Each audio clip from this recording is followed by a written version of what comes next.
Welcome to Hood Champion Boxing Sports. In boxing, you find a way to win or you find a way to lose. Hey, this Chris Colbert and Jose Valenzuela fight, right? These guys are going to be fighting on the 25th of March on the undercard of Caleb Plant and David Benavidez. This fight here is, let me tell you, is what I call aggressive matchmaking.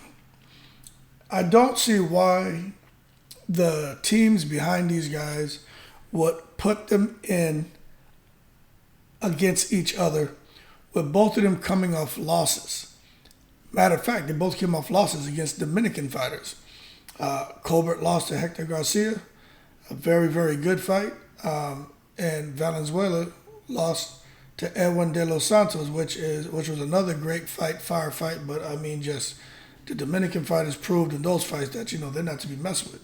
Valenzuela got knocked out early, and Colbert, got himself to the finish line, but he was in bad shape in that fight.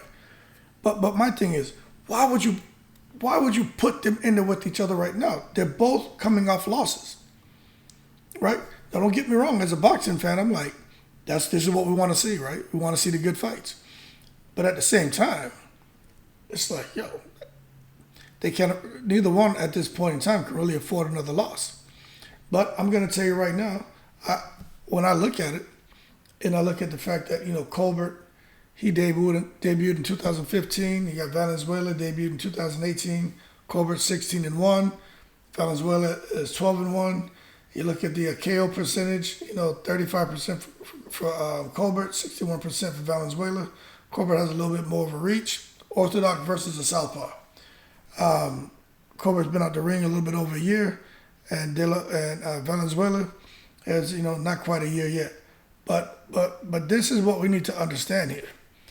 I see that as far as the guys who are placing the bets, right? What do they call them, the odds makers or whatever? Everything kind of favoring Valenzuela to win. Now, I'm going to tell you this. When I look at both fighters and take into consideration their performance patterns, right? I don't see Valenzuela as being the guy who's going to edge this fight out. And I definitely don't see him knocking Colbert out. I don't see that. I see Colbert dropping a straight right hand on Valenzuela repeatedly, and Colbert getting out the way. Colbert was doing some very, very amazing things in the ring with Hector Garcia. He just couldn't do enough because Garcia was coming on hard, and it looks like Colbert fatigued a little bit. I don't think Colbert's going to make that same mistake. Now, what I will say is, for Valenzuela, being out there with Jose Benavidez Sr. and being in the camps with David Benavidez, Diego Pacheco, being around, two solid fighters. I think he's going to come in and he's going to bring it. But I just think that's going to play right to Chris Colbert. And for Chris Colbert to pick him apart, box, be smart, move around. And that's what I think it's going to be. I think it's going to be a kind of cat and mouse thing where, Colbert is going to be trying his best to outbox, outwit, and just out-strategy Valenzuela, who's more come forward and let his hands go. But let's be clear about it. This is really a toss-up fight, but I happen to be favoring Chris Colbert in this fight. I don't like the fact he's been out the ring for over a year and coming in with a guy who obviously lives in the gym. Colbert says he lives in the gym, but we know Chris Colbert decided he wasn't going to fight Frank Martin, and he turned down a couple other fights, which you can't blame him. Coming back against Frank Martin is suicide, in my opinion. Career suicide, in my opinion. But a guy like Valenzuela, Colbert should be able to get the win. He should be able to get the win.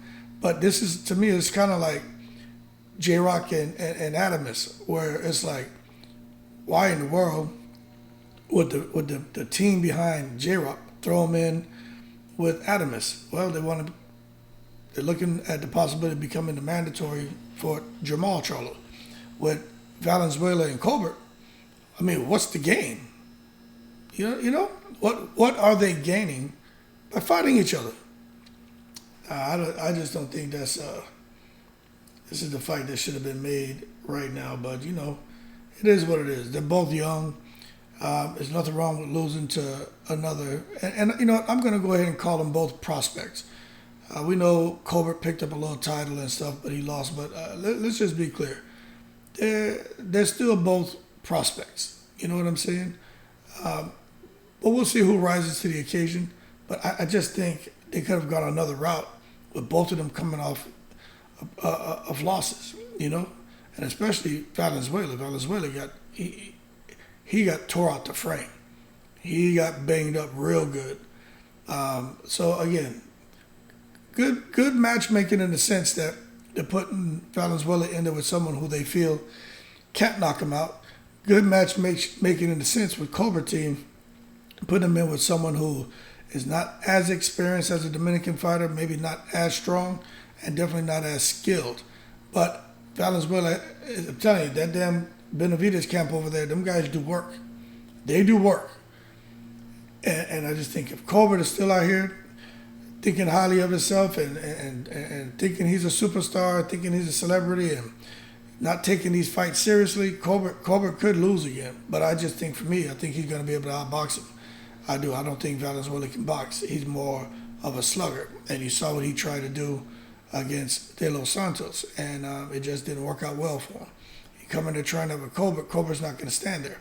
He's going to tattoo him and get out the way. He may get a flash knockdown or something, but I just don't think he's going to have the opportunities that he had against De Los Santos. I think Colbert's just going to outbox him and make him look bad. His best bet, in my opinion, for Valenzuela is down probably after round 7 or 8 because Colbert's conditioning is questionable. But that being said, look, young guys, you know, for the most part, man, both of these guys, no one has over 20 fights yet. You know what I'm saying? They had Colbert had 17 fights. Valenzuela had 13 fights. So, you know, going out there, fight, someone's going to take a loss, and then you go on to fight another day and you keep rebuilding. But good scrap nonetheless. That David Benavidez, Caleb Plant, that fight is crazy. But a good fight to put on the undercard of Plant Benavidez. But that being said, y'all keep cool. Shout out to the veterans all 7 continents. I got Colbert winning if he can remain disciplined. But down the stretch, if he can't get Valenzuela out of there and Colbert starts to fatigue, Valenzuela may really start to pull ahead and could really make that fight hard for Colbert. Hey, keep cool as always, all right? Enjoy your weekend in the breeze.